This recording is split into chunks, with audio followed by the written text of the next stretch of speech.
Olá, turma! Seguindo a nossa disciplina de serviços farmacêuticos, o assunto de hoje são os problemas relacionados a medicamentos. Para trabalhar de uma forma mais didática, eu vou apresentar a primeira parte, nesse vídeo inicial, que eu vou falar dos tipos e classificação dos PRMs, como detectar um PRM e em quais serviços o foco será a detecção de PRMs. A parte 2, em relação à farmacovigilância, quais os PRMs que temos ou não que notificar, né? Também a notificação em relação às queixas técnicas. E a parte 3, especificamente sobre as interações medicamentosas, que são PRMs importantes dentro do serviço farmacêutico.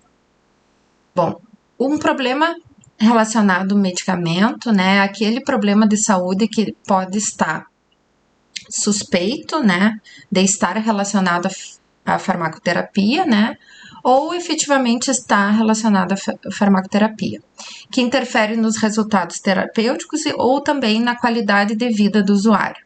O PRM ele é dito real, né, quando ele já está manifestado, e potencial é quando ele tem a possibilidade de acontecer. Tá? São as mais diversas causas de PRMs, algumas são relacionadas ao próprio sistema de saúde, outros PRMs em relação ao usuário, né? Por exemplo, baixa adesão, o pouco acesso aos medicamentos, aos serviços de saúde, né? Aos seus aspectos, então, biopsicossociais. Tá? Tem também PRMs que a causa são os profissionais de saúde, né? E alguns PRMs é relacionado ao medicamento.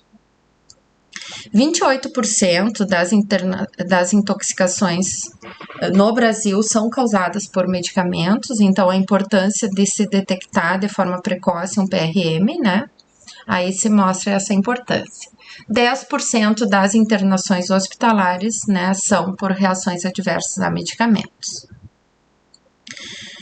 Desde 2002, a classificação atual que a gente utiliza, né, em relação aos PRMs são o PRM do 1 ao 6, né, onde o PRM 1 e o 2 é em relação à necessidade desse medicamento, ou seja, no PRM 1, o paciente sofre um problema de saúde por não estar recebendo aquele medicamento que ele precisa. Já o PRM tipo 2, o paciente sofre um problema de saúde por receber um medicamento que ele não estaria necessitando, tá? Já os PRMs 3 e 4 é em relação à efetividade. Esse medicamento pode não estar sendo efetivo em relação à dose, tá? Pode estar relacionado à dose desse medicamento, ou seja, uma subdose. Nesse caso, seria o PRM tipo 4, tá? Agora, o tipo 3 não tem relação à dose, tá? Ele não está sendo efetivo, mas está na dose adequada, né? E o medicamento não está sendo efetivo mesmo assim. Agora, em relação à segurança, o medicamento que está em sobredose, né? Que é o contrário do caso anterior, né? Ele pode gerar uma insegurança, tá? Levar a efeitos colaterais desse paciente, né? E ele acabar sofrendo algum efeito em relação à toxicidade do medicamento, porque ele está acima da dose necessária. Ou o tipo 6, né, que é em consequência de uma reação adversa a medicamentos, daí a gente sabe que nem sempre é relacionado à dose, né, tá? Temos reações adversas que não têm relação com a dose. Então, como que a gente vai detectar um PRM? Nós vamos ter que sempre fazer uma análise dos medicamentos, isso vai depender do serviço farmacêutico que nós estamos disponibilizando ao paciente, né? Pode ser numa gestão de condição de saúde, por exemplo, diabetes, hipertensão, né? Asma, obesidade, né? A gente está trabalhando com esse paciente, acompanhando ele, né, fazendo um acompanhamento farmacoterapêutico. A gente vai fazer um estudo do medicamento e, de repente, a gente pode encontrar um PRM, tá? Outra questão seria outro exemplo, na reconciliação medicamentosa, né, no hospital, por exemplo, na admissão hospitalar ou na alta hospitalar, né? Então, tem várias as situações que nós podemos detectar um PRM. Tá? Em relação à análise dos medicamentos, nós vamos ter que, quando entrarmos em contato com a prescrição desse paciente, ver as indicações autorizadas para esse medicamento, porque vai indicar o porquê que ele está indicado para aquele paciente, por que foi prescrito aquele paciente, tá? Então, ajuda a interpretar como o médico selecionou o tratamento adequado daquela patologia do paciente. Explica também os resultados que foram atingidos ou que não foram atingidos, resultados desejados ou não, tá? Então, as indicações também a gente tem que sempre lembrar, o uso off-label de alguns medicamentos, né? Tá? Mas a indicação autorizada é aquela em que o medicamento foi aprovado, né? No nosso caso é pela Anvisa, nossa agência nacional, e explica o porquê do seu aparecimento naquela prescrição do paciente. Estudar a ação farmacológica e mecanismo de ação dos medicamentos indica, né, como esse medicamento combate a doença, o que ocorre quando esse medicamento é efetivo e como se manifesta uma possível insegurança desse medicamento, uma toxicidade, uma reação adversa, tá? Então, a gente vai saber o que esperar desse medicamento, quais os efeitos que ele pode gerar no paciente. Também nós temos que cuidar da margem terapêutica do medicamento, sempre lembrar, né, que é os pacientes e não os medicamentos que têm dose. Muitas vezes as doses têm que ser individualizadas. O mesmo medicamento dentro da sua margem terapêutica usual, né, em determinado paciente, pode apresentar como uma dose acima da máxima, tá? A margem estabelecida na literatura vai apenas orientar o médico em relação às doses. Muitas vezes vai ter que trabalhar fora das doses. A posologia e o intervalo de utilização do medicamento, nós temos que avaliar, né, principalmente em relação aqui às interações medicamentosas, né, entre medicamentos, que a gente pode contornar elas em relação ao esquema posológico, né? Através do esquema posológico, nós podemos contornar interações, por exemplo, com alimentos, entre medicamentos e medicamentos, né? Porque muitas dessas interações são farmacocinéticas em nível de absorção do medicamento. Aqui eu apresento um caso clínico, né? Em que um paciente, né, recebeu a prescrição de morfina, 60 mg 2 vezes ao dia, por uma dor artrítica, como dose inicial. Só que esse paciente anteriormente já fazia uso de tramadol 50 mg 3 vezes ao dia para fazer analgesia. Depois que ele tomou 4 doses da morfina, então no segundo dia o paciente estava com confusão mental, alucinações, muita sonolência. Tá? Se reportou ao hospital, onde teve que ser internado e permaneceu por 6 dias, né, após receber a naloxona, que é um antagonista de opioide, porque ele tinha sofrido uma intoxicação, né, pela morfina. Nesse caso aqui, o PRM foi do tipo 5, né, em relação à toxicidade e em relação à dose, tá? O PRM tipo 5, tá? No caso da morfina, tem que sempre se cuidar a dose e a equivalência entre opioides quando for fazer a troca de um opioide ao outro. Por exemplo, aqui o paciente recebeu uma morfina e ele já estava tomando tramadol, né, anteriormente, foi alterado, então, a prescrição, tá? Ele tomava tramadol de 50 mg 3 vezes ao dia. Daria 150 mg ao dia, tá? Então, 150 mg ao dia de tramadol equivaleria a 15 mg ao dia de morfina e foi dada 120 mg, tá? Uma dose em torno de 8 vezes maiores, né? Maior em relação ao medicamento anterior que ele estava tomando, tá? Aqui outro caso clínico, a morfina é um medicamento que ela tem muito problema de efeitos adversos graves, né, que levam a óbito do paciente, tá? Então, deve sempre ser cuidado. Aqui também, um paciente que estava já em cuidados paliativos, né, por conta de um câncer, iniciou o uso de morfina, 60 miligramas 2 vezes ao dia. Só que em casa, pelo médico da família, ele já estava tomando tramadol, 50 miligramas 3 vezes ao dia. Mas a morfina que o médico dos cuidados paliativos prescreveu acabou gerando uma intoxicação também por opioide. Esse paciente apresentou também alucinações, confusão mental, sonolência e teve que também ser internado, né, para administrar um antagonista opioide para essa intoxicação. Aqui a gente vê a importância, né, de realizar a conciliação medicamentosa, né, para ver que medicamentos já está sendo prescrito, né? Também informar ao paciente ou ao cuidador para que está sendo indicado esse medicamento, se ele já estava tomando tramadol para dor, né? Recebeu outro medicamento para analgesia. E também educar o paciente sempre que for morfina, né? Aos sinais de intoxicação com opioides. Então, aqui também é um PRM, né? Do tipo em relação à segurança, né, do tipo 5. Outro exemplo, então, a gente viu agora em relação à dose, dando exemplo da morfina, né, o problema de segurança.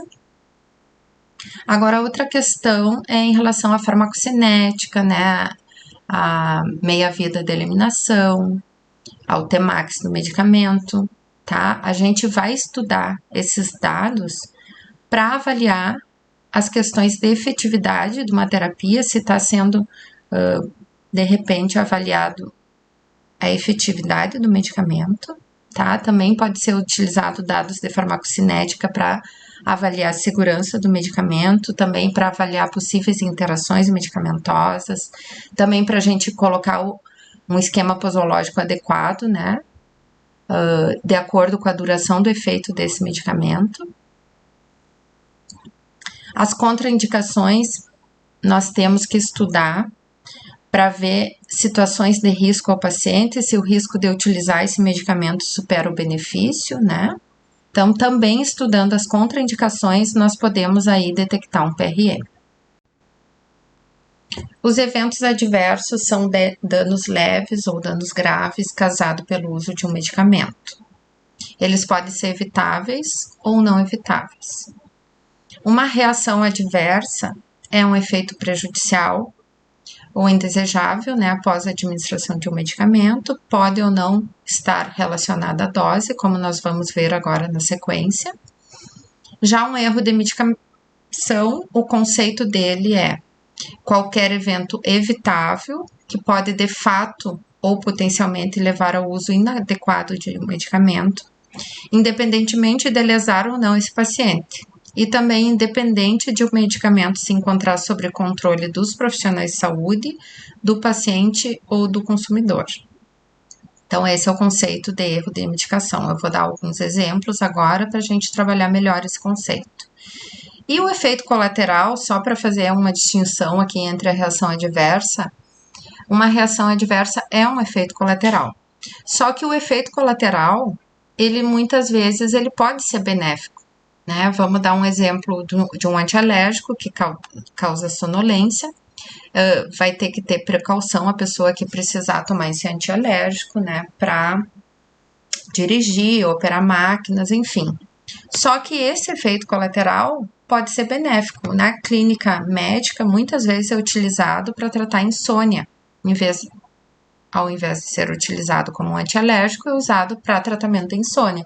Como exemplo, a difenhidramina e a prometazina.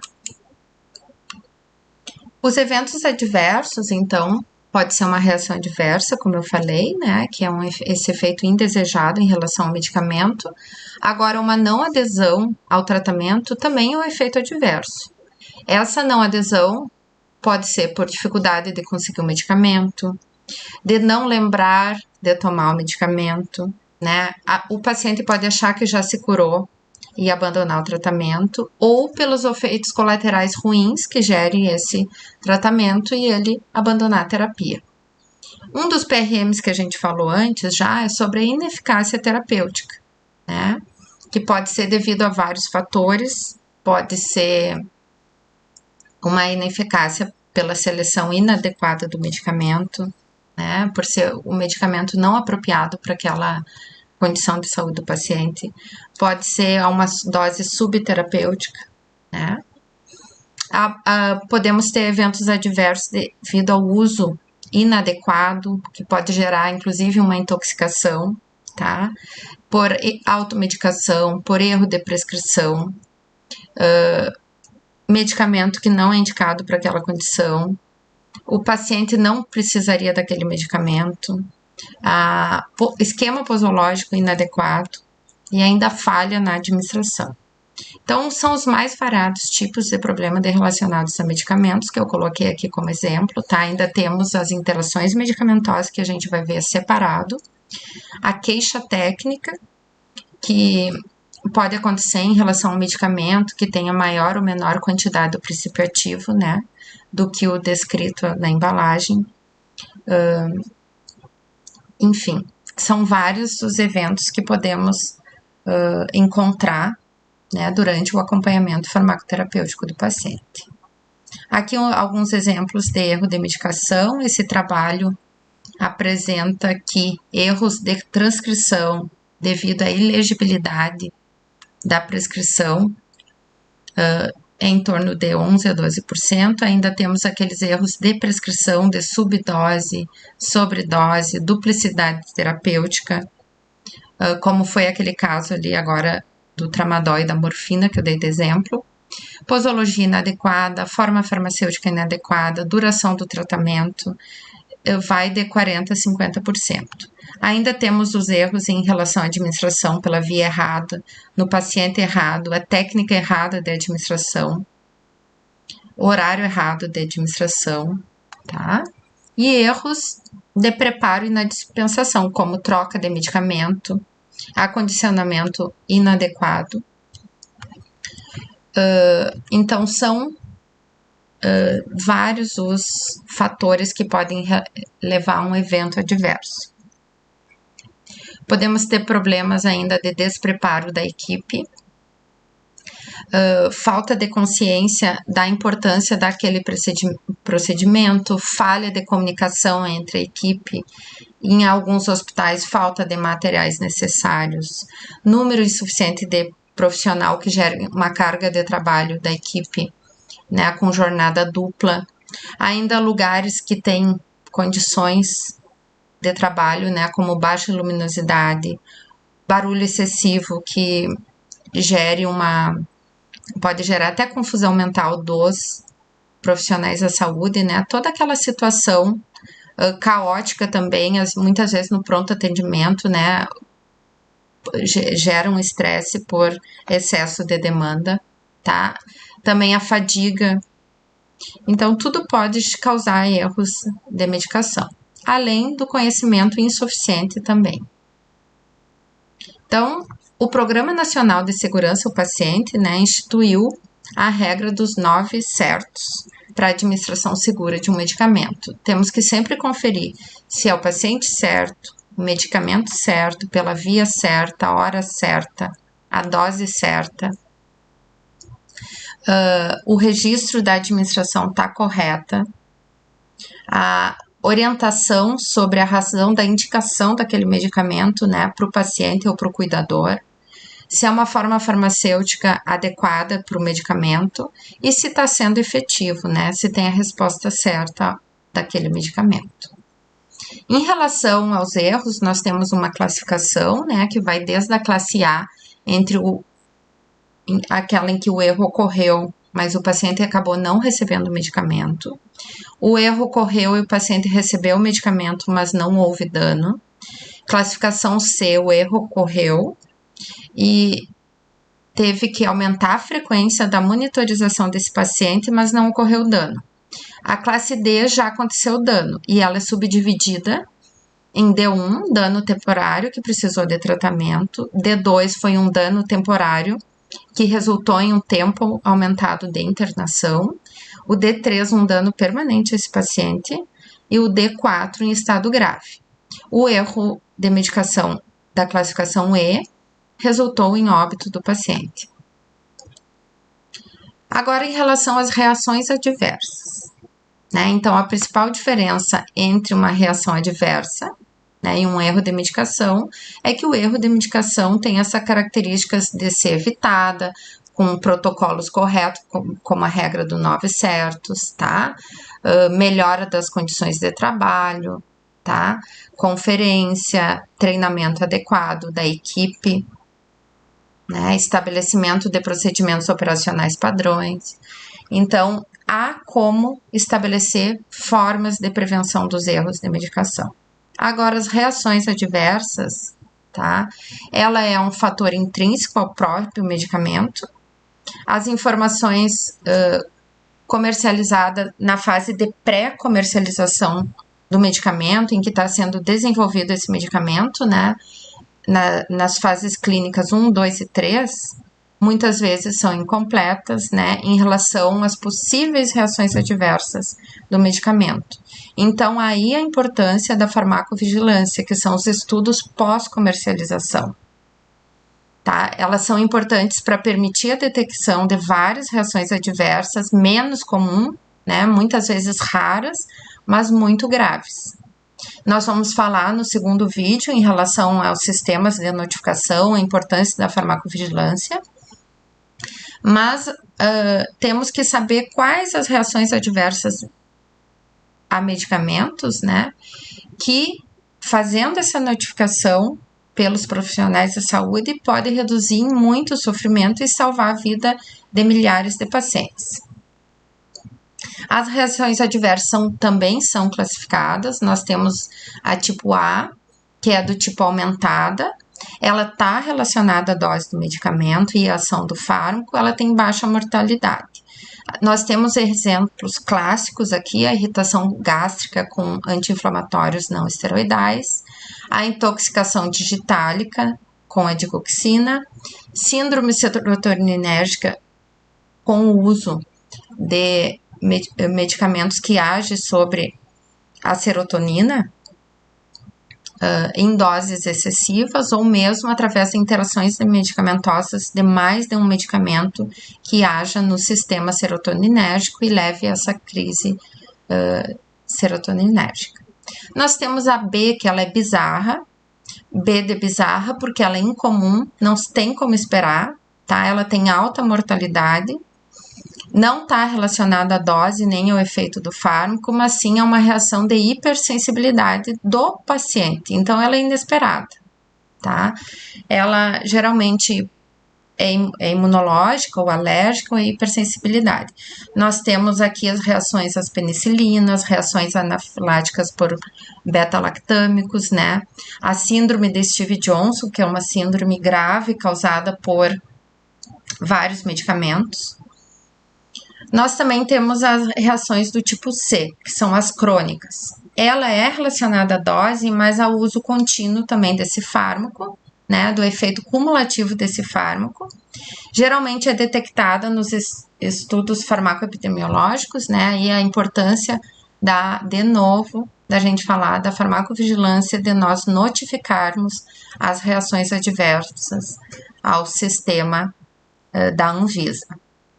Temos exemplo aqui a tromboembolia, né, causada com o uso de anticoncepcionais, infarto agudo do miocárdio causado com rofecoxib, que foi retirado do mercado por essa questão, tá? E os corticoides causando aí supressão do eixo hipotalâmico hipofisário adrenal. A delay, AD, né, que é aquela tardia que ocorre após muito tempo de uso da administração desse medicamento, pode estar relacionada à dose, geralmente está, que são a geração de tumores, né, por alguns medicamentos, a carcinogênese. A END, que é o E, é do fim do tratamento, está relacionado geralmente a abstinência na suspensão de um medicamento. Nós temos aí síndrome de abstinência por opiáceos, tá? Por vários medicamentos antidepressivos. Tem também a suspensão de beta-bloqueadores, a suspensão abrupta deles, causando isquemia do miocárdio. E a F, que vem de fail, do inglês, que é falha do medicamento, ela é comum, é relacionada à dose. A maior parte delas é por conta de interações medicamentosas. Aí nós vamos dar uma série de exemplos na aula de interações medicamentosas. Eu coloquei aqui a falha de anticoncepcionais com fenobarbital, carbamazepina e o antibiótico rifampicina. Ainda em relação à gravidade e à conduta, nós temos desde leve até letal, em que a leve é uma reação adversa de pequena importância, não é necessário suspender o tratamento porque não afeta a vida do paciente. A moderada altera as atividades usuais do paciente, resultando em uma incapacidade transitória, porém sem sequelas, precisa de uma intervenção, muitas vezes exige trocar o medicamento,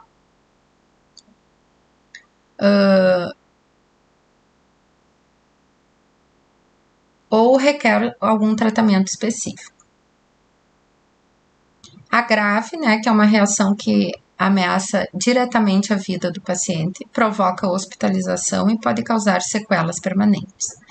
Ela pode ser letal, exige a adoção de um tratamento específico para essa reação adversa, deve-se interromper a administração do medicamento, né, e ela pode prolongar a hospitalização desse paciente. A letal é aquela que pode contribuir direto ou indiretamente para a morte do paciente. Deve ser suspendido imediatamente, né, e tem alta incidência de letalidade. Então, quando a gente deve notificar uma reação adversa? Em se tratando de medicamentos estabelecidos ou bem conhecidos, deve ser notificada todas as suspeitas graves, tá? Bem como as inesperadas ou incomum, mesmo que ela já esteja lá na bula do medicamento, que pode acontecer, tem que ser notificado. Muitas vezes, aquela classificação lá entre comum, incomum, rara, né, pode alterar, né, se for notificado em relação à frequência, né, tá? Situações específicas como gravidez e lactação deve sempre ser notificada, por conta que estudos clínicos em grávidas é raro, não se faz, né? Então, reações adversas em grávidas pode ser importante para até mesmo retirar um fármaco no mercado que possua teratogenia, tá? Então, tem que ser notificadas todas as reações adversas. Aqui eu trouxe alguns exemplos de algumas reações adversas graves que tem que sempre ser notificada, né, como a síndrome de Stevens-Johnson, a necrólise epidérmica tóxica, a pustulose exantemática aguda generalizada. Todas essas doenças, essas 3 patologias podem ser fatais, elas causam erupções cutâneas, descamação da pele, bolhas nas membranas mucosas, tá? A síndrome de Stevens-Johnson afeta pequenas áreas de descamação, menos que 10% do corpo. Já a necrólise epidérmica tóxica atinge mais de 30% do corpo, tá? Entre 15% a 30% a gente, o médico, né, pode considerar até uma sobreposição entre as duas patologias. Medicamentos que podem causar são os benzodiazepinas, né? O AZT, paracetamol, dipirona, ibuprofeno, naproxeno, sulfas, as penicilinas, os barbitúricos, alopurinol, tá? Antipiléticos e as vacinas podem causar. Então, sempre tem que ser notificada quando acontecer uma reação dessas. Os pacientes vão necessitar de hospitalização imediata, porque pode levar à morte do paciente, né? se não atender prontamente esse paciente, tá? Os problemas geralmente começam com sintomas parecidos com o da gripe, começam as erupções cutâneas, bolhas, tá? E extensos a toda a pele.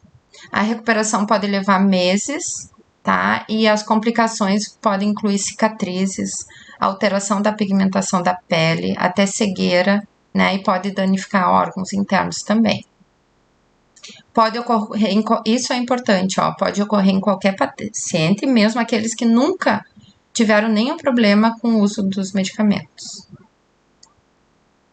Tá, aqui um exemplo de um caso clínico, né, de uma menina de 8 anos, com uma história de infecção das vias aéreas superiores, que teve que usar sulfametoxazol com trimetropina. E começou a apresentar um exantema pruriginoso, né, exudato mucopurulento na orofaringe, nas amígdalas, e evoluiu com a piora desse exantema, com confusão mental, redução do nível de consciência, né, edema na face, e teve que ser levada né, para internação, ficou aí muito tempo internada até passar, né, curar esse caso aí. Outro caso clínico de uma paciente de 48 anos, obesa, tinha quadro de chikungunya, tá? Ela tinha dores articulares e foi tratada então com hidroxicloroquina. Começou a apresentar lesões erimato-bolhosas descamativas, compatíveis então com necrose epidérmica, após 22 dias do uso da hidroxicloroquina. A paciente evoluiu com remissão completa do quadro, né, após um mês de terapia de suporte e antibiótico terapia para infecção secundária. Então, foi usado nessa paciente ciprofloxacina, clindamicina, e ainda antibiótico terapia tópica com sulfadiazina de prata. Foi necessário escalonar esse antibiótico e adicionar mais a oxacilina. Tá? Então, aí a importância por que notificar as reações adversas, né? Para identificar reações previamente desconhecidas ou inesperadas, tá? Caracterizar síndromes decorrentes do uso de medicamentos a partir de dados sobre o paciente, o fármaco e a reação, identificar subgrupos de pacientes que são mais suscetíveis a determinados fármacos, comparar a toxicidade entre fármacos do mesmo grupo, né? Por exemplo, entre um anti-inflamatório, qual deles tem a menor ocorrência, né, de dano ao rim, um exemplo, né? Um paciente que tem que tomar um AINE, tem problema renal, tem que tomar um anti-inflamatório, qual deles escolher, se todos causam problema renal, né? Então, vamos comparar entre o mesmo grupo terapêutico, a ocorrência, né? Então, notificar serve para isso. Serve também para monitorar de forma contínua as reações adversas de um medicamento que recém lançou no mercado. Nós temos exemplo aí de medicamentos que foram retirados do mercado pós-comercialização com reações adversas muito graves. E também identificar precocemente uma nova reação adversa. Conhecer melhor uma reação adversa pouco descrita. Então, agora a gente vai passar para essa parte, falar um pouquinho mais desse sistema de notificações e a parte da farmacovigilância, como que nós notificamos essas reações adversas. As referências que eu utilizei e vamos para o próximo vídeo.